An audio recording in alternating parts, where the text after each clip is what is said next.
ನವಲಗುಂದ ರೈತ ಹೋರಾಟ ಏನು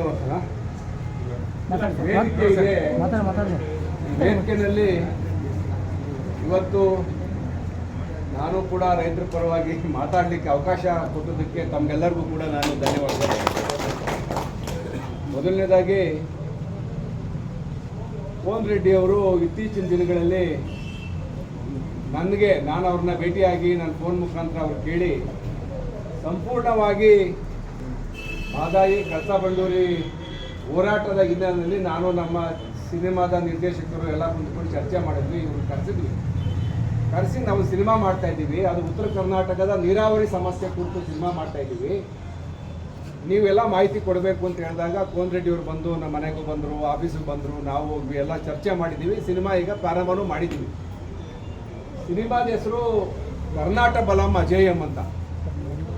ಕರ್ನಾಟಕ ಬಲಂ ಅಜೇಯಂ ಸಿನಿಮಾ ಅರ್ಥ ಏನಪ್ಪ ಅಂತಂದರೆ, ಅದು ಪುಲಿಕೇಶಿ ಸೈನ್ಯದ ಹೆಸರು.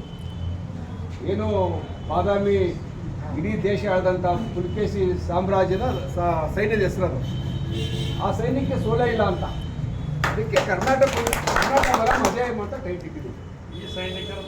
ಈಗ ಅದ್ರ ವಿಷಯ ಏನಂದ್ರೆ, ಉತ್ತರ ಕರ್ನಾಟಕದ ಸಮಗ್ರ ನೀರಾವರಿ ಆಗಬೇಕು ಅನ್ನೋದೇ ಕತೆ ಬೇರೆ ಏನಿಲ್ಲ. ಅದು ಉತ್ತರ ಕರ್ನಾಟಕದಲ್ಲಿ ಕಳಸಾ ಬಂಡೂರಿ ಆಗಬೇಕು, ಅದಕ್ಕೋಸ್ಕರ ಒಬ್ಬ ಯುವಕ ಹೋರಾಟ ಮಾಡ್ತಾನೆ. ಅದು ನನ್ನ ಮಗ ಪಾತ್ರ ಮಾಡ್ತಾ ಇದ್ದಾನೆ. ಅದು ಒಟ್ಟಾರೆ ಕಥೆಯ ತಿರುಳು. ಈಗ ನಿನ್ನೆ ಶಿರೋಳದಲ್ಲಿ ನಿನ್ನೆ ಒಂದು ವಾರದಿಂದ ನಡೀತಾ ಇದೆ, ಶೂಟಿಂಗ್ ನಡೀತಾ ಇದೆ. ಬಾದಾಮಿಲೂ ಮಾಡ್ತಾ ಇದ್ದೀವಿ. ನನಗೆ ಕೋನ್ ರೆಡ್ಡಿ ಅವರು ಹೇಳಿದ್ರು 21ನೇ ತಾರೀಕು ಇಲ್ಲಿ ನಮ್ಮ ರೈತ ಹುತಾತ್ಮರ ದಿನಾಚರಣೆಯನ್ನು ಪ್ರತಿ ವರ್ಷ ಆಚರಣೆ ಮಾಡ್ತೀವಿ ಅನ್ನೋ ವಿಷಯ ಗಮನಕ್ಕೆ ತಗೊಂಡ್ಬಂದಾಗ ನಾನು ಅವ್ರಿಗೆ ರಿಕ್ವೆಸ್ಟ್ ಮಾಡಿದ್ದೀನಿ. ಆಯಿತು, ಅವತ್ತು ಸಾಂದರ್ಭಿಕವಾಗಿ ಅದನ್ನು ಚಿತ್ರೀಕರಣ ಮಾಡಿ ಇಡೀ ಕರ್ನಾಟಕಕ್ಕೆ ತೋರಿಸಬಹುದು ಪ್ರಯತ್ನ ಮಾಡುವ. ಇಡೀ ನಿಮ್ಮ ಹೋರಾಟಕ್ಕೆ ಎಲ್ಲ ರಾಜ್ಯದ ಎಲ್ಲ ಸಂಘಟನೆಗಳು ಬಂದು ಬೆಂಬಲ ಕೊಟ್ಟವೆ. ಸಿನಿಮಾದ ಎಲ್ಲ ನಟರು, ಕಲಾವಿದರು, ತಂತ್ರಜ್ಞರು ಎಲ್ಲ ಬಂದಿದ್ದಾರೆ, ಸಂಘ ಸಂಸ್ಥೆಗಳು ಬಂದಿವೆ. ಆದರೂ ಕೂಡ ಏನೂ ಆಗಲಿಲ್ಲ. ಒಂದೇ ಒಂದು ಹೇಳಿದಾಗೆ ಅದು ವನ್ಯ ಮಂಡಳಿ ಇಲಾಖೆ ಒಂದು ಸಣ್ಣ ಪರ್ಮಿಷನ್ ಸಿಕ್ಕಿದ್ರೆ ರಾಜ್ಯ ಸರ್ಕಾರದಲ್ಲಿ ಇದನ್ನ ಬಂದು ಅವತ್ತು ಪ್ರಾರಂಭ ಮಾಡಿದವರು ಮಾನ್ಯ ಮುಖ್ಯಮಂತ್ರಿಗಳು ಶಿವಕುಮಾರ್ ಅವರು ಬಂದು ಪ್ರಾರಂಭ ಮಾಡೋದು. ನೀರಾವರಿ ಬಗ್ಗೆ ಅವ್ರಿಗೆ ಎಲ್ಲ ವಿಚಾರ ಗೊತ್ತಿದೆ. ನಾವು ನಮಗೆ ಬೇಕಾದನ್ನ ನಾವು ನಿಜ ಹೇಳ್ಬೇಕಂದ್ರೆ ನಾವು ದಕ್ಕಿಸ್ಕೋತಾ ಇದ್ದೀವಿ. ಈಗ ನಾನು ನಮ್ಮ ತಾಲೂಕಿಗೆ 15 ವರ್ಷ ಆಯಿತು. ನಾನು ಒಬ್ಬ ರೈತನ ಮಗನಾಗಿ ನಮ್ಮಲ್ಲೂ ಬರ ಇತ್ತು, ನಮ್ಮಲ್ಲೂ ನೀರಿರಲಿಲ್ಲ. ನಾವು ನೀರಾವರಿ ಮಾಡಿ ಇವತ್ತು ಕೆರೆ ಕಟ್ಟೆ ತುಂಬಿಸಿದ್ದೀವಿ.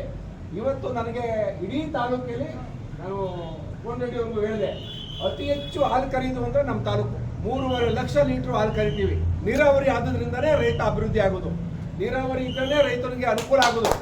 ನೀರಾವರಿ ಇಲ್ಲದೆ ರೈತನ ಬಾಳು ಇಲ್ಲ. ಯಾಕೆಂದರೆ ನಾನೊಬ್ಬ ರೈತನ ಮಗ. ನಾನೇನು ಸಿನಿಮಾದ ನಾನು ಆಕಸ್ಮಿಕವಾಗಿ ಓದೋದು. ನಾನು ಈಗ 6ನೇ ಬಾರಿ ಶಾಸಕ, ಒಂದು ಸತಿ MLC ಆಗಿದ್ದೆ, 2-3 ಬಾರಿ ಮಂತ್ರಿ ಆಗಿದ್ದೆ. ನನಗೇನಂದರೆ ನೀರಾವರಿ ನನ್ನ ಕನಸು. ಯಾಕಂದ್ರೆ ನನಗೂ ಗೊತ್ತಿದೆ, ನಾನು ಬಾವಿ ಕಿತ್ತಿದ್ದೀನಿ, ನಮ್ಮ ಅಪ್ಪನ ಜೊತೆ ಸೇರಿಕೊಂಡು ಬೋರ್ ಹಾಕ್ಸಿದ್ದೀವಿ, ಹೋರಾಟ ಮಾಡಿದ್ದೀವಿ. ಹಿಂದೆ ಒಂದು ಸಿನಿಮಾ ಮಾಡಿದೆ ನಾನು, ಉತ್ತರ ಧ್ರುವದಿಂದ ದಕ್ಷಿಣ ಧ್ರುವಕ್ಕೂ ಅಂತ. ಅದರಲ್ಲೂ ಕೂಡ ರೈತ ಹೋರಾಟ ಪುಟಾಣಿಯಿಂದ ಪಾತ್ರ ಮಾಡ್ತಿದ್ದೆ ನಾನು. ಪುಟಾಣಿಯ ಪಾತ್ರ ಮಾಡಿದ್ರು ಅವಾಗ. ಇವತ್ತು ನಾನೇನು ಹೇಳ್ತೀನಿ ಅಂದರೆ, ಇಡೀ ಕರ್ನಾಟಕಕ್ಕೆ ಈ ವಿಚಾರವನ್ನು ಒಂದು ಸಣ್ಣ ಕೆಲಸ, ಇದೇನು ಬಹಳ ದೊಡ್ಡ ಕೆಲಸ ಅಲ್ಲ. ಇದಾದರೆ ಇಡೀ ಈ ಭಾಗದಲ್ಲಿ ಸುಮಾರು ತಾಲೂಕುಗಳಿಗೆ ನೀರಾವರಿ ಆಗುತ್ತೆ. ಆ ದೃಷ್ಟಿಯಿಂದ 4 ಜಿಲ್ಲೆಗೆ ಅನುಕೂಲ ಆಗ್ತದೆ. ಆ ದೃಷ್ಟಿಯಿಂದ ನಾವು ಸಿನಿಮಾ ಮಾಡೋದು ಒಂದು ಕಡೆ ಸಿನಿಮಾ ಮಾಡ್ತೀವಿ. 21ನೇ ತಾರೀಕು ಬರ್ತೀವಿ, ಇಲ್ಲೂ ಶೂಟಿಂಗ್ ಮಾಡ್ತೀವಿ. 5-6 ದಿವಸ ಮಾಡ್ತೀವಿ, ಇಲ್ಲೂ ಮಾಡ್ತೀವಿ. 5-6 ದಿವಸ ಒಟ್ಟಿಗೆ ಶೂಟಿಂಗ್ ಮಾಡ್ತೀವಿ. ಏನೇನಾಯಿತು ಹೋರಾಟ ಅಂತ. ಎರಡನೇದು, ಸರ್ಕಾರದಲ್ಲಿ ಏನೇನು ಮಾಡ್ಬೋದು ಅಂತ. ನಂದು ಒಂದು ಹಳ್ಳಿ ಸೇವೆ. ಈಗ ಕೋನ್ ರೆಡ್ಡಿ ಅವರು ಪ್ರಬಲರಿದ್ದಾರೆ, ಮುಖ್ಯಮಂತ್ರಿ ಜೊತೆಗೆ ಆತ್ಮೀಯತೆ ಇದೆ. ನಾನು ಹೋಗ್ತೀನಿ, ನನಗೂ ತುಂಬ ಬೇಕಾದವರು. ಈಗ ಮುಖ್ಯಮಂತ್ರಿಗಳು ನಾವೆಲ್ಲ ಒಂದೇ ಜಿಲ್ಲೆಯವರು. ನಾವೇನೇ ನೀರಾವರಿ ಕೆಲಸ ಮಾಡಬೇಕು, ನಾವು ಪ್ರಯತ್ನ ಮಾಡ್ತಾ ಇದ್ದೀವಿ. ಒಟ್ಟಲ್ಲಿ ಕರ್ನಾಟಕದ ಸಮಗ್ರ ನೀರಾವರಿ ಕಲ್ಪನೆ ಆಗಬೇಕು ಅನ್ನೋ ದೃಷ್ಟಿಯಿಂದ ನಿಮಗೆ ರಾಜ್ಯ ಸರ್ಕಾರದಿಂದ ಆಗಬೇಕು. ಇಲ್ಲಿ ನಮಗೂ ಪ್ರಹ್ಲಾದ್ ಜೋಶಿ ಪರಿಚಯ ಇದ್ದಾರೆ. ನಾನು ಕೋನ್ ರೆಡ್ಡಿ ಅವರು ಹೋಗಿ ಭೇಟಿ ಮಾಡ್ತೀವಿ. ಇದು ಸಿನಿಮಾ ಬಿಟ್ಟು ನಾವೇನು ಪ್ರಾಮಾಣಿಕವಾಗಿ ಪ್ರಯತ್ನ ಮಾಡ್ಬೋದು, ಪ್ರಯತ್ನ ಮಾಡ್ತೀವಿ. ಯಾಕಂದರೆ ಬರಗಾಲ ಇದೆ. ಇವತ್ತು ನಾನು ನೋಡ್ಕೊಂಡ್ಬಂದು ಎಲ್ಲ ಒಣಗ್ತಾ ಇದ್ದೇವೆ. ಏನೋ ಹೆಚ್ಚು ಕಡಿಮೆ ಆದರೆ ಇನ್ನೊಂದು 15 ದಿವಸದಲ್ಲಿ ಎಲ್ಲ ಉದೋಯ್ತು ರೈತರ ಕತೆ. ನನಗೇನಂದರೆ, ಆತ್ಮಹತ್ಯೆ ಆಗಬಾರ್ದು, ರೈತ ಆತ್ಮಹತ್ಯೆ ಮಾಡ್ಕೋಬಾರ್ದು. ರೈತನ ಸಮಸ್ಯೆಗಳ ಬಗ್ಗೆ ನನಗೆ ಸಂಪೂರ್ಣ ಮಾಹಿತಿ ಇದೆ. ದಿನ ಬೆಳಗ್ಗೆ ನಾನು ಅವ್ರ ಜೊತೆ ಇರೋದು. ನಾನೇನೋ ಇವತ್ತು ಇಲ್ಲಿ ಸಿನಿಮಾ ಮಾಡಕ್ಕೆ ಬಂದಿದ್ದೀನಿ ಅಂತಲ್ಲ, ನನಗೆ ಅದನ್ನು ಗೊತ್ತಿದ್ದು ನನಗೆ ಇದನ್ನು ಇಡೀ ಕರ್ನಾಟಕಕ್ಕೆ ಒಂದು ಸೀರಿಯಸ್ ವಿಚಾರ ಕೊಡಬೇಕು ಅಂತ. ಆಮೇಲೆ ಉತ್ತರ ಕರ್ನಾಟಕದಿಂದ ಭಾಳ ಮಂದಿ ಗುಳೆ ಬರ್ತಾರೆ. ನಿಮ್ಗೆ ಗೊತ್ತಿರಲಿ, ನನ್ನ ತಾಲೂಕಲ್ಲಿ ಸುಮಾರು 8,000 ಜನ ಪರ್ಮನೆಂಟ್ ಆಗಿ ಈ ಭಾಗದವ್ರು ಬಂದು ನಮ್ಮ ತಾಲೂಕಲ್ಲಿ ಇದ್ದಾರೆ. ಯಾಕಿದ್ದಾರೆ ಅಂದರೆ ಅವರ ನೋವನ್ನ ನೋಡಿದ್ರೆ ಹೋಗ್ರಿಂದ ಹೋಗಲ್ಲ ಅಂತಾರೆ. ಅಣ್ಣ ನಮ್ಮಲ್ಲಿ ಏನಿಲ್ಲ ಅಣ್ಣ, ತೊಂದರೆ ಆಗ್ತಾ ಇದೆ ನಮಗೆ, ಮಳೆ ಬೆಳೆ ಇಲ್ಲ ಸರಿಯಾಗಿ ಅಂತೇಳಿ ಅಲ್ಲೇ ಇದ್ದಾರೆ. ಈ ಸಮಸ್ಯೆ ಎಲ್ಲ ಇಟ್ಕೊಂಡು ಸಿನಿಮಾ ಮಾಡ್ತಾ ಇದೀವಿ ನಾವು. ಪುಲಿಕೇಶಿ ರಾಜ್ಯ, ಪುಲಿಕೇಶಿ ಕಾಲದಲ್ಲಿ ಹೆಂಗಿತ್ತು, ಆಮೇಲೆ ಹೆಂಗಾಯ್ತು, ಯಾಕೆ ಉತ್ತರ ಕರ್ನಾಟಕ ಇಷ್ಟೊಂದು ಉದಾಸೀನ ಬಂದಿದೆ, ಎಲ್ಲಿ ನಾವು ಎಡುತ್ತಾ ಇದ್ದೀವಿ, ಸರ್ಕಾರ ಏನು ಮಾಡಬೇಕು, ಗುಳೆ ಹೋಗೋದು ಹೆಂಗೆ ತಪ್ಪಿಸ್ಬೇಕು, ಯಾವ ನೀರಾವರಿನೇ ಇದಕ್ಕೆ ಪ್ರಮುಖವಾದಂಥ ವಿಚಾರ. ನೀರಾವರಿ ಆದರೆ ಇಲ್ಲೇ ನಮ್ಗೆ ಉದ್ಯೋಗ ಸಿಗುತ್ತೆ, ನಮ್ಮ ಜನ ಇಲ್ಲೇ ಬದುಕೋತಾರೆ. ಅದೆಲ್ಲ ಮನಸ್ಸಲ್ಲಿ ಇಟ್ಕೊಂಡು ಮಾಡ್ತಾ ಇದ್ದೀವಿ. ಒಂದು ಕಡೆ ಸರ್ಕಾರದಲ್ಲೂ ಪ್ರಯತ್ನ ಮಾಡ್ತೀವಿ. ನಾನು ಕೋನ್ ರೆಡ್ಡಿ ಅವರು ಒಟ್ಟಿಗೆ ಹೋಗಿ, ಇಲ್ಲ ನಮ್ಮ ಮುಖ್ಯಮಂತ್ರಿಗಳಿಗೆ ನೇರವಾಗಿ ಹೋಗಿ ಇಲ್ಲಿ ವಿಚಾರ ಹೇಳಿ ಅವ್ರ ಗಮನಕ್ಕೂ ತಗೊಂಡ್ಬರ್ತೀವಿ.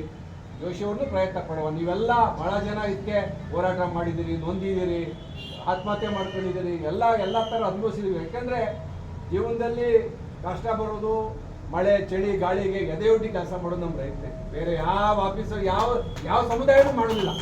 ನಮಗದು ನಮ್ಗೆ ಅನುಭವಿಸ್ ರೂಢಿ ಇದೆ, ನಾವು ಮಾಡಿದ್ದೀವಿ. ನನಗೊಂದು ಸಮಾಧಾನ ಇದೆ. ನಾವು ನಮ್ಮ ತಾಲೂಕಲ್ಲಿ ಇಲ್ಲೆಲ್ಲ ಹೋಲಿಸಿದ್ರೆ ಒಂಚೂರು ಪರವಾಗಿಲ್ಲ, ಒಂಚೂರು ಮುಂದೆ ಇದ್ದೀವಿ ಅಂತ ಅನಿಸುತ್ತೆ ನಮ್ಗೆ. ಯಾಕೆ ನಾವು ಕೆಲಸ ಮಾಡಿದ್ದೀವಿ. ಕೋನ್ ಒಳಗೆ 100 ಕೆರೆ ತುಂಬಿಸಿದ್ದೀವಿ.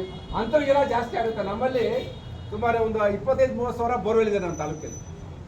ಒಂದೊಂದು 2 ಎಕರೆ 3 ಎಕರೆ ಬೋರ್ವೆಲ್ ಇದೆ. ನಾವು ಆಮೇಲೆ ಬೆಂಗಳೂರು ಹತ್ರ ಎಲ್ಲ ಒಳ್ಳೆ ಬೆಳೆ ತರಕಾರಿ ಬೆಳಿತೀವಿ, ಹಾಲು ಹಣ್ಣು. ನಮ್ಗೇನಂದ್ರೆ ನಮ್ಮ ರೈತರಿಗೆ 15 ದಿವಸಕ್ಕೆ ವಾರಕ್ಕೆ ದುಡ್ಡು ಬರುತ್ತೆ. ಪಾಪ ಇಲ್ಲಿ 6 ತಿಂಗಳು 3 ತಿಂಗಳಿಗೆ ಇಲ್ಲಿ ದುಡ್ಡು ಬರಬೇಕು. ನಾನು ಎಲ್ಲ ತುಲನೆ ಮಾಡಿ ನೋಡ್ತಾ ಇದ್ದೀನಿ ಏನು ಪ್ರಾಬ್ಲಮ್ ಏನದೆ ಅಂತೇಳಿ.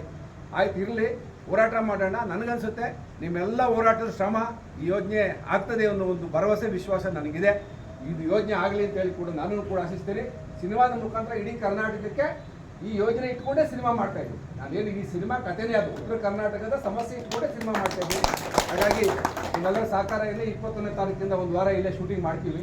ಒಂದು ವಾರ ಇಲ್ಲೇ ಇಟ್ಕೊಂಡು ಮಾಡ್ತೀವಿ. ಕೋನ್ ರೆಡ್ಡಿ ಅವರು ಮತ್ತು ಅವೆಲ್ಲ ರೈತ ಮುಖಂಡರು ತಮಗೆ ಸಹಕಾರ ಕೊಡಬೇಕು ಅಂತ ನಮ್ಮಲ್ಲಿ ಪ್ರಾರ್ಥನೆ ಮಾಡ್ತೀವಿ.